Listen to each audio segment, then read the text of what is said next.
Ang unahin nating gagawin na itong dryer. Yan. Ito yung ating unang titingnan kung ano ang kanyang problema. Yan. Tingnan natin yung kanyang connection dito. Naku, nabasa na pala to ng tubig. Ayan. Buti hindi pumutok. Ayan o. Pinasok pala ng tubig. Ayan o. So yan po ang kagandahan kapag yung ating ginagawa.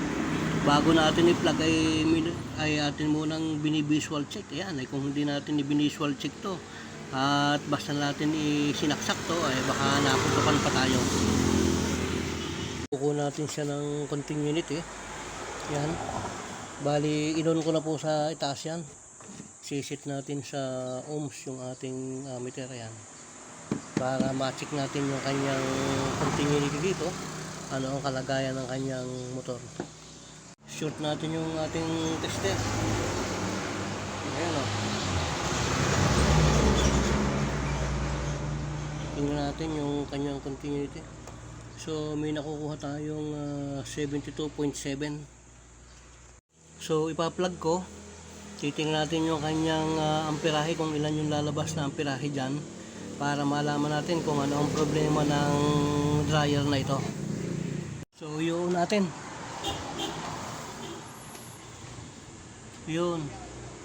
Taas. Ayaw mandar. Bali ito yung linya papunta dun sa motor. Yan. Bali puputulin natin yan. Yung tatlong wire na yan para makuha natin yung continuity yung kanyang motor. Kung ano ang status ng motor niya. So puputulin natin siya rito.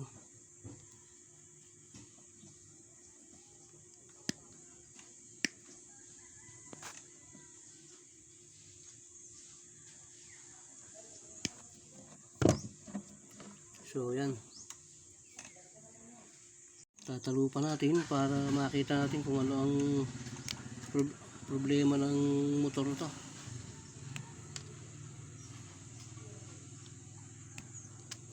Yan. Maitim na yung tatlong alambre. Sunog na. Dahil sa kalumaan na ito. Kukuha natin ng continuity. Itong linya na to.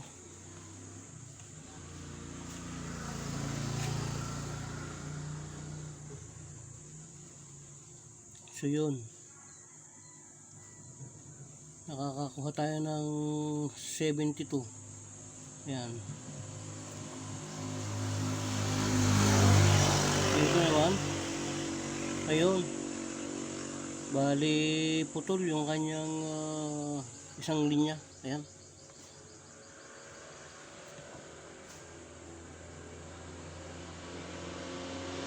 Putol.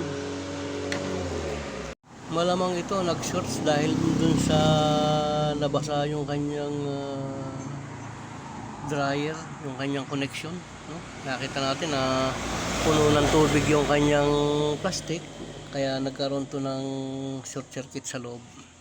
Tabi muna natin yung kanyang drying machine. Dito naman tayo sa washing machine. Titingnan natin kung ano yung problema naman ng washing machine na to. So tulad ng dati, bago natin siya galawin, ang una natin gagawin ay i-visual check natin muna siya. So yan. So yan, inihanda natin yung ating tester sa kanyang plug. Iuun natin yung kanyang timer.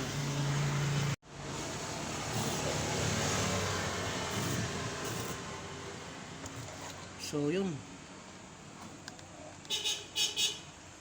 Yan. Ayan o, lumilipat naman siya. Ayan o. O yan, nag-off. Nag-on. Yan.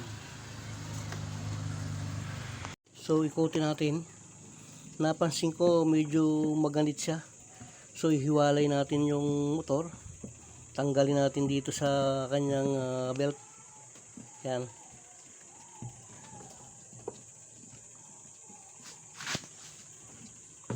Yan, iiwas lang natin ng kabila yan, ayan, ganyan. Tatanggal ng kusa yan, ayan. So, hiwalay natin yung kanyang belt, ayan. Para mapaandar natin yung kanyang wash motor. So, dahil nga sa nakita natin maganit, pinaghiwalay natin yung motor. So, tingnan natin to. So, malambot ito. Yan, malambot yan. Ibig sabihin, walang problema tong lugar na to. Ito lang ating ikutin.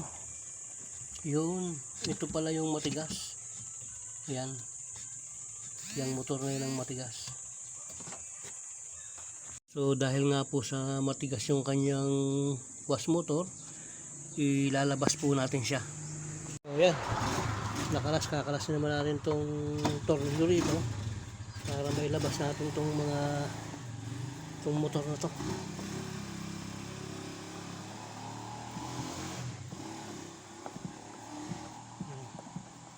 Bali, tatlo yung metal screw rito na ating tatanggalin. So yan, nailabas natin. Ito yung kanyang motor. Loob na yan, papapasukan natin ng langis yan. Yan. Yan. Tapos babarin lang natin. Pag naitayo natin, unti-unti natin siyang bibirahin ganyan. Kasi papasok na yung langis niyan eh. Kaya medyo matigas-tigas lang sa una yan. Pero pag nagtagal, okay na yan. So yan, palibasa nga ay nababad na yung langis. Ayun na siya ngayon, oh. Ayan na, lambot na siya. So yung ganong mga matitigas na meron kasing busing sa loob yan eh. Pagka ganyang matigas, ilalabas nyo lang yung kanyang motor, tapos lalangisan nyo lang yung lugar na yun. Yun, natatanaw yan eh. Ayan, oh. Lalangisan nyo lang yan lugar na yan. Yan. Dito sa ilalim, lalangisan din natin yan.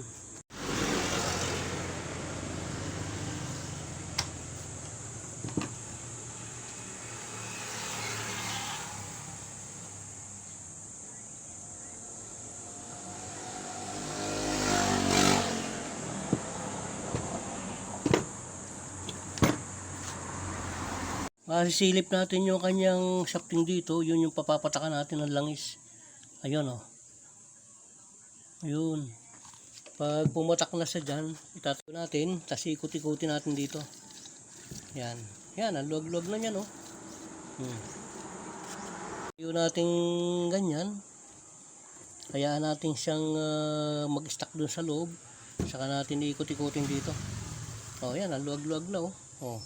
Kanina, ang tigas yan. Ayan, pre-wheeling na. Gawa ng langis. Tatagal na po yan.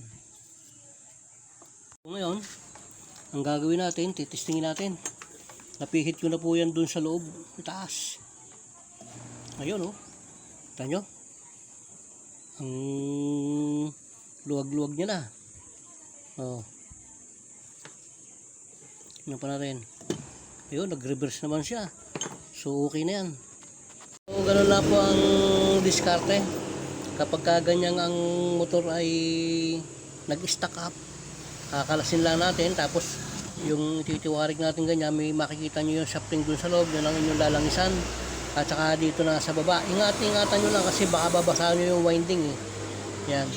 Kaya, pero hindi naman siya mababasa kasi yung dulong yun, shafting lang talagang mababasa ron eh. Kaya kinakailangan meron tayong ganitong klaseng pang lagay ng langis kasi ito matulis to eh. Pag itinusok natin to doon sa shafting, hindi kakalat yung langis. Hindi natin pwedeng gamitin tong WD-14. Liban lang kung meron tayo ditong plastic na hose.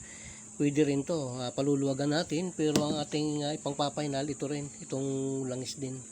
Yan ang ipapangpainal natin na pampadulas doon sa kanyang shafting. Basta okay na. Ikabit na natin. Simbolin na natin. O yan, okay na. Naikabit na natin yung belt. Ato. Binalot na rin natin ng plastic yan. So yan, pinalag natin. Panda rin natin. Tingnan natin kung anong kanyang lagay. Ayun. Tingnan natin kung magre-reverse. Ayan o. Yun. Tingnan natin yung malakas. Malakas. Okay na yan. Ang pirahe niya, ayan, 0.9. Sa reverse, sa forward naman ay nakakakuha tayo ng 0.9. So equal na equal yung kanyang amperahe. Okay na po yan. Dahil nga po itong spin dryer na to ay putol yung kanyang common, ay hindi na natin muna siya gagawin dahil itong ganitong klase ng motor, ang winding po niyan ay alloy, hindi natin may dudugtong. So siguro ang rekomendasyon natin dyan ay palitan na lang ng bago. So dyan po natapos yung ating ginawa na washing machine na stack up.